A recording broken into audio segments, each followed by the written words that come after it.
Picture this. You're on a morning flight. The cabin is calm. You're flipping through a magazine. Then suddenly, you feel lightheaded. No pain, no panic, just something's wrong. You try to stand up, but your legs feel heavy. You hear faint gasps. Flight attendants stumble, and your vision begins to tunnel.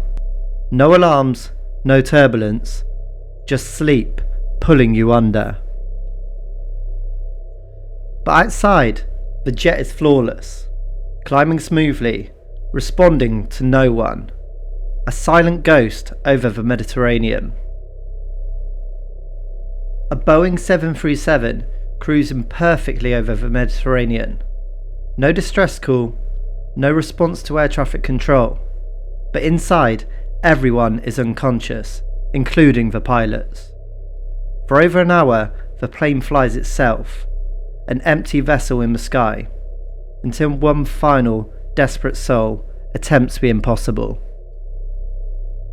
Welcome back to Nightmare Situations. Tonight is not just a crash story. It's a horror film that happened in real life. A plane where everyone slowly falls unconscious whilst it keeps flying perfectly as if nothing was wrong. If you enjoy the story tonight, don't forget to subscribe. Now, let's get into it. The date is August 14th, 2005. A sunny morning in Cyprus. Helios Flight 522 prepares for a routine trip to Prague, with a stop in Athens. Families, tourists, no sign of danger. But hidden in the cockpit, a simple switch in the wrong position has already sealed their fates. As the plane climbs past 12,000 feet, passengers begin to feel disorientated. Oxygen begins to thin. People think it's normal cabin pressure discomfort, but the cabin isn't pressurizing. The pilots don't notice. This is where the nightmare truly begins. At 12,000 feet, the pressurization system is supposed to automatically stabilize the cabin's oxygen levels. But because during a maintenance check before the flight had left, a single switch was left in manual mode, nothing happens.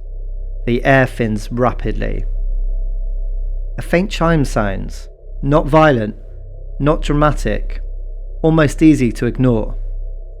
The pilots hear it, but here's the real tragedy. There are 3 separate warnings with that exact sound. One for the cabin altitude, one for takeoff settings, and one for air conditioning. They assume it's the harmless one.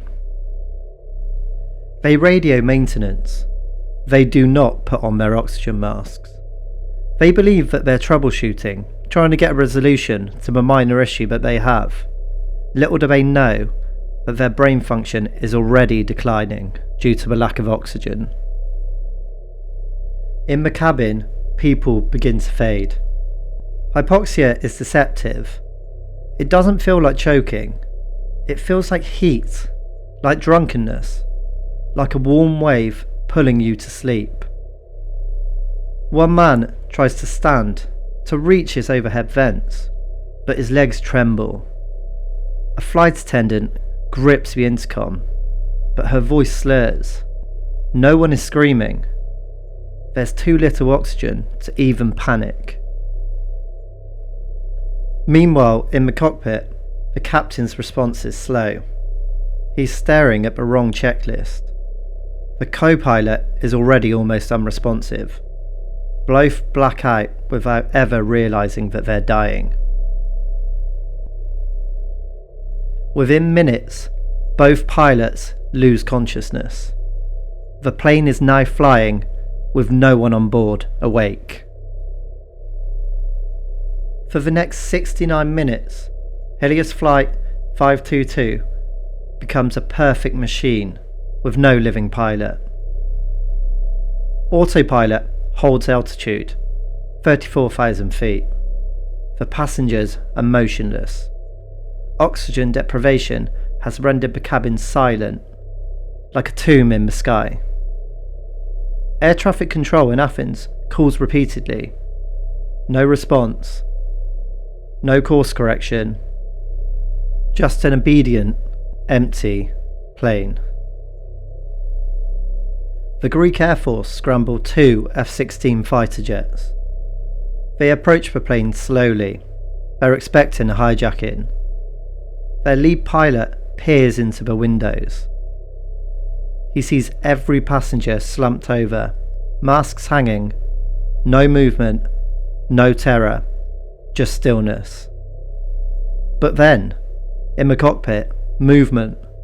A flight attendant with an oxygen mask on, barely conscious, reaching for the controls. His name is Andreas Prodromou, trained in flight procedures, but not a pilot. He's been fighting for consciousness against hypoxia.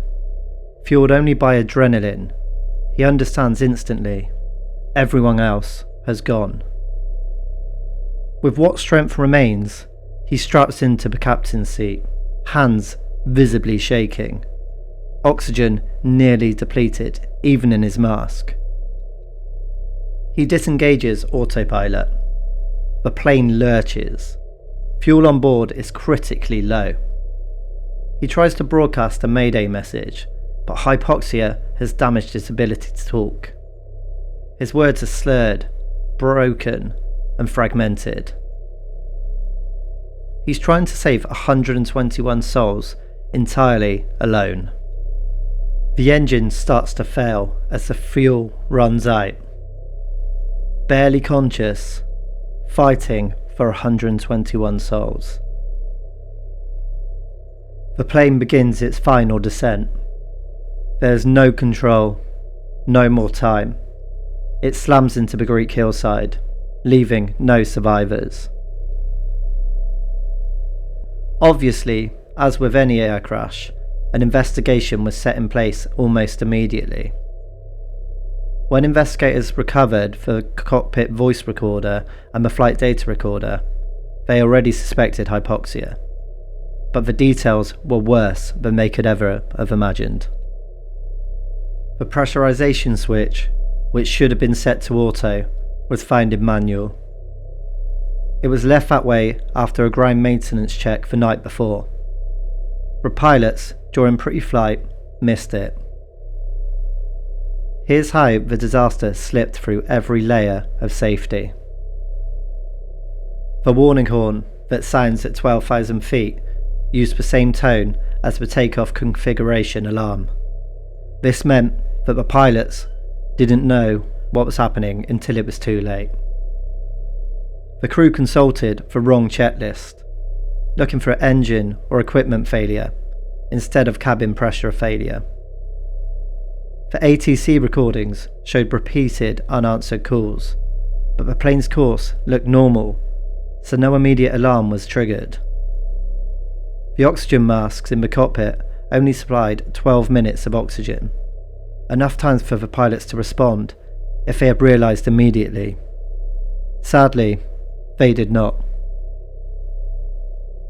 The investigators confirmed that Andreas, the flight attendant, regained consciousness only because the crew emergency oxygen lasts much longer than the cockpit oxygen. The final moments on the CVR are chilling to say the least. The sound of engines flaming out from fuel starvation, followed by Andreas desperately struggling with the controls. Then, silence. The aftermath of Helios Flight 522 reshaped global aviation policy. Within months, civil aviation authorities, including FAA and the EASA, mandated that pressurization warning alarms must be unique, unmistakable tones.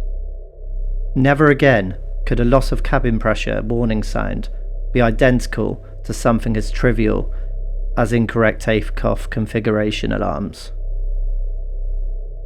Cockpit procedures were also completely overhauled to enforce mandatory verbal cross-checking of the pressurization mode switch before every takeoff, This is a step that's now burned into every Boeing and Airbus pre-flight SOP.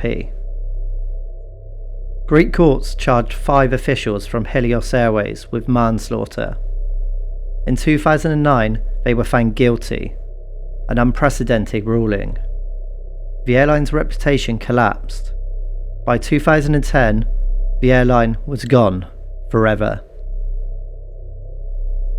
The aftermath of the crash also affected the F-16 fighter pilots deeply, with the first pilot that intercepted describing seeing children still strapped to their seats, motionless, with oxygen masks dangling less than a metre above their head. He confirmed that Andreas, the lone conscious flight attendant, made eye contact with him in his final minutes, a moment so chilling that both pilots required psychological interventions. To this day, flight crews worldwide are trained with Helios Flight 522 as a defining example of silent hypoxia death. Every modern simulator drill includes rapid cabin pressure failure. Every trainee pilot now knows hypoxia does not warn you, it seduces you. This was not just a crash, it was a revelation. And aviation was never allowed to forget it. This was Helios Flight 522, that plane that flew itself into death, a ghost in the sky, a warning to the living. If you find this story informative tonight, don't forget to subscribe. And remember that sometimes reality is more terrifying than any nightmare. Thank you for watching.